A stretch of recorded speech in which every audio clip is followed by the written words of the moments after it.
Hello, this is Mark Wildman of Wildman Athletica, and today we are going to do a mace mill, but we're going to change hands between the top and the bottom portion of the mill.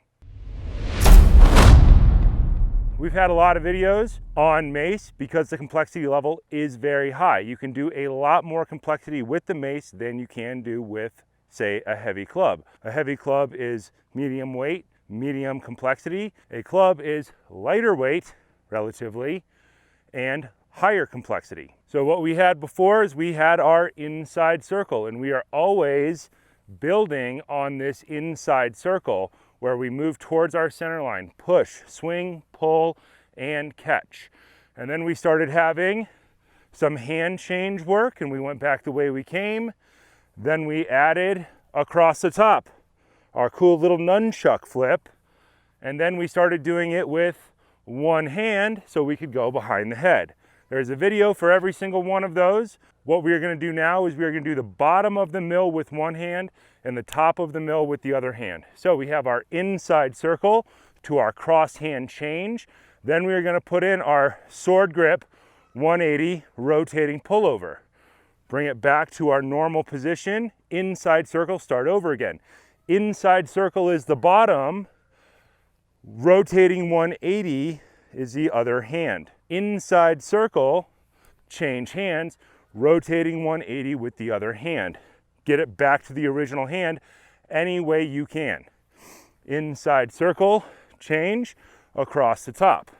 This is where we start to get into some of the fancier flowy stuff, because essentially what we have is inside circle with the bottom hand and outside mill top with the other hand. So we're mixing up both a mill and a reverse mill by changing hands in the middle, which makes it pretty fun, allows you a lot more variation in your movement. Our nunchuck flip that we had before is still basically there because that's what's setting us up back for our inside circle. So before we had our nunchuck flip right here in front, now we're adding in that 180 before that nunchuck flip. So these moves are all meant to stack on top of each other and get bigger and more complex over time. We master one little thing so we can add it to another thing, so overall they become a much bigger movement. Let's demonstrate this with the other side.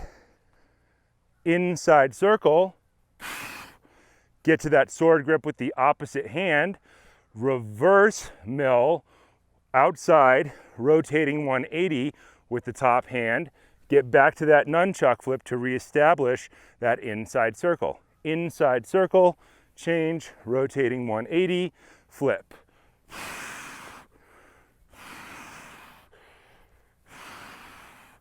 Breathe everywhere. Focus on your exhales. It is not super important when the weight is light, but when the weight is heavy, exhaling causes your core to contract, and that helps stabilize your spine. So if you're going to try something like this with a mace that's above, say, 20 pounds, exhale a lot. Take this, add it to your program. Do 1 minute on the left, 1 minute on the right. Start with your weak hand first, usually, and we are stacking these movements up and up and up to get more and more complex forever. This has been Mark Wildman of Wildman Athletica.